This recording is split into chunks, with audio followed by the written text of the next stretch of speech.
ಎಲ್ಲ ಮಾಧ್ಯಮ ಸ್ನೇಹಿತರಿಗೆ ಮೊದಲನೇದಾಗಿ ನಾನು ಹೇಳುವಂಥ ಒಂದು ವಿಚಾರ ಅಂತಂದರೆ, ಇಡೀ ಕರ್ನಾಟಕ ರಾಜ್ಯದಲ್ಲಿ ಇಂದಿನ ಈ ರಾಜ್ಯದ ಮುಖ್ಯಮಂತ್ರಿ ಸಿದ್ದರಾಮಯ್ಯನವರು ಅಕ್ರಮ ಗಣಿಗಾರಿಕೆ ಅಂತೇಳಿ ಅವ್ರು ಏನು ಪಾದಯಾತ್ರೆಯನ್ನು ಮಾಡಿ ಬಳ್ಳಾರಿವರೆಗೆ ಕೂಡ ಒಂದು ರಾಜಕೀಯ ದುರಾಶೆಯಿಂದ ಒಂದು ಅಧಿಕಾರ ಪಡ್ಕೋಬೇಕು ಅನ್ನೋಂಥ ಒಂದು ದೃಷ್ಟಿಯಿಂದ ಅಧಿಕಾರದ ದುರಾಶೆಗೆ ಏನು ಸಿದ್ದರಾಮಯ್ಯ ಅವರು ಪಾದಯಾತ್ರೆ ಮಾಡಿ ಅಕ್ರಮ ಗಣಿಗಾರಿಕೆ ಆರೋಪ ನನ್ನ ಮೇಲೆ ಹೊರಿಸಿದ್ರು. ಇವತ್ತು ನಮ್ಮ ಹೈದರಾಬಾದ್ CBI ಕೋರ್ಟ್ ಏನು ತೀರ್ಪನ್ನು ನೀಡಿದ್ದಾರೆ, ಆ ತೀರ್ಪಲ್ಲಿ ಅಕ್ರಮ ಗಣಿಗಾರಿಕೆ ಆಗಿಲ್ಲ. ಓಬಳಾಪುರ ಮೈನಿಂಗ್ ಕಂಪನಿ ಯಾವುದೇ ಅಕ್ರಮ ಗಣಿಗಾರಿಕೆ ಮಾಡಿಲ್ಲ. ಮತ್ತು ಕರ್ನಾಟಕ ರಾಜ್ಯದಲ್ಲಿ ಕೆಲವೊಂದು ಕಡೆ ಅಕ್ರಮ ಗಣಿಗಾರಿಕೆ ಮಾಡೋದ್ರ ಮೂಲಕ ಓಬಳಾಪುರ ಮೈನಿಂಗ್ ಕಂಪನಿ ಮೂಲಕ ವಿದೇಶಗಳಿಗೆ ರಫ್ತು ಮಾಡಿದ್ದಾರೆ ಅನ್ನೋದನ್ನು ಕೂಡ ಪ್ರೂವ್ ಮಾಡಲಿಕ್ಕಾಗಲಿಲ್ಲ ಅಂತ ಹೇಳಿಬಿಟ್ಟು ಅಕ್ರಮ ಗಣಿಗಾರಿಕೆ ಪ್ರಕರಣವನ್ನು ಅವರು ಒಡೆದಾಕಿದ್ದಾರೆ.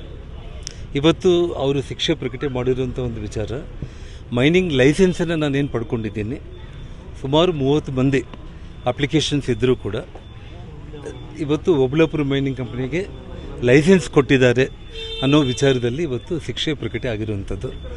ಆ ಒಂದು ವಿಚಾರವನ್ನು ನಾನು ಇವತ್ತು ಈಗಾಗಲೇ ಹೈಕೋರ್ಟಲ್ಲಿ ಪ್ರಸ್ತಾಪ ಮಾಡಿದ್ದೀನಿ. ನನಗೆ ಸಂಪೂರ್ಣವಾಗಿ ಅಂಜನಾದ್ರಿಯ ಹನುಮಂತನ ಪಾದ ಇಟ್ಕೊಂಡು ಏನು ನಾನು ಗಂಗಾವತಿ ವಿಧಾನಸಭಾ ಕ್ಷೇತ್ರವನ್ನು ಆಯ್ಕೆ ಮಾಡಿಕೊಂಡಿದ್ದೆ, ಆ ಹನುಮಂತನ ಕೃಪೆಯಿಂದ ಆಶೀರ್ವಾದದಿಂದ ಗಂಗಾವತಿ ಜನರಿಗೆ ನನಗೆ ಸೇವೆ ಮಾಡಲಿಕ್ಕೆ ಆ ಅಂಜನಾದ್ರಿ ಹನುಮಂತ ಆಶೀರ್ವಾದ ಮಾಡಿದ್ದಾರೆ. ಮತ್ತು ಅಂಜನಾದ್ರಿಯ ಇವತ್ತು ನಮ್ಮ ಕನ್ನಡ ನಾಡು ಅಂತಂದರೆ ಹನುಮ ಜನಿಸಿರುವಂಥ ನಾಡು.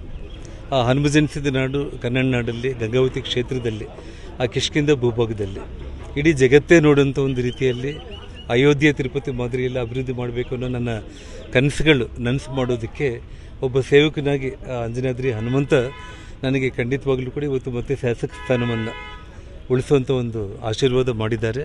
ಮುಂದೆ ನನಗೆ ನ್ಯಾಯಸ್ಥಾನಗಳ ಮೇಲೆ ಸಂಪೂರ್ಣವಾಗಿ ನಂಬಿಕೆ ಇದೆ. ನನಗೆ ನ್ಯಾಯ ದೊರಕುತ್ತೆ ಅನ್ನುವಂಥ ಒಂದು ವಿಶ್ವಾಸದಲ್ಲೇ ನನ್ನ ಒಂದು ನ್ಯಾಯಪರವಾದ ಹೋರಾಟ ಮುಂದುವರಿಯುತ್ತೆ. ಇವತ್ತು ಕಾನೂನು ಹೋರಾಟದ ಭಾಗವಾಗಿಯಲ್ಲಿ ಇವತ್ತು ನಾನು ಹೈಕೋರ್ಟಲ್ಲಿ ಪ್ರಕರಣವನ್ನು ನಾನು ಅಪೀಲ್ ಹೋಗಿರುವಂಥ ಒಂದು ವಿಚಾರ. ಜೊತೆಗೆ ಇನ್ನೊಂದೇನಂತಂದರೆ, ನಾನು ಮೇ 6ನೇ ತಾರೀಕು ಹೈದರಾಬಾದ್ ಕೋರ್ಟ್ಗೆ ಹೋಗೋ ಮುಂಚೆ ಮೂಕಾಂಬಿಕಾ ದೇವಸ್ಥಾನ ಮತ್ತು ಉಡುಪಿ ಶ್ರೀಕೃಷ್ಣ ಮಠಕ್ಕೆ ನಾನು ಹೋದಾಗ ಪುತ್ತಿಗೆ ಶ್ರೀಗಳು ಇವತ್ತು ನಾನು ಮಾಧ್ಯಮಗಳ ಮೂಲಕ ತಮಗೇನಂತಂದರೆ, ಇಲ್ಲಿ ಅವರೊಂದು ಕೋಟಿ ಗೀತಾ ಲೇಖನ ಯಜ್ಞ ಅಂತೇಳಿ ಅವರೊಂದು ಕೋಟಿ ಗೀತಾ ಲೇಖನ ಯಜ್ಞ ಅಂತೇಳಿ ಒಂದು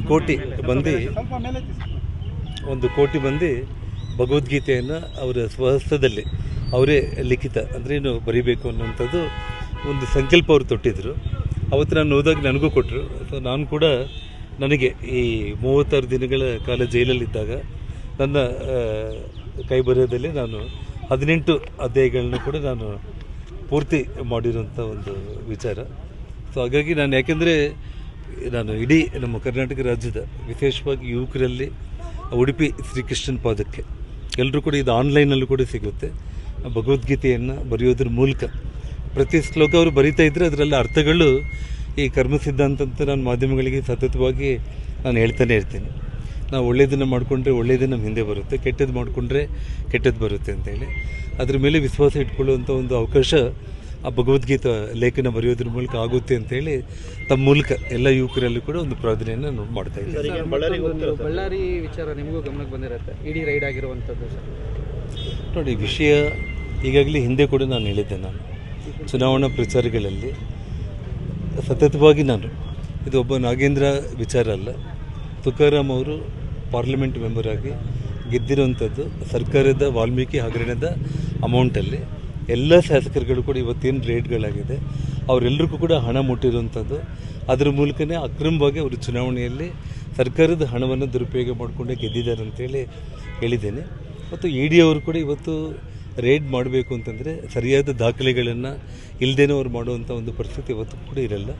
ಸೊ ಅದು ಮುಂದೆ ಏನಾಗುತ್ತೆ ಅನ್ನೋದು ನಾವು ನೋಡೋಣ. ಈ ವಿಡಿಯೋ ನಿಮಗೆ ಇಷ್ಟವಾದಲ್ಲಿ ಲೈಕ್ ಮಾಡಿ, ಶೇರ್ ಮಾಡಿ, ಸಬ್ಸ್ಕ್ರೈಬ್ ಮಾಡಿ.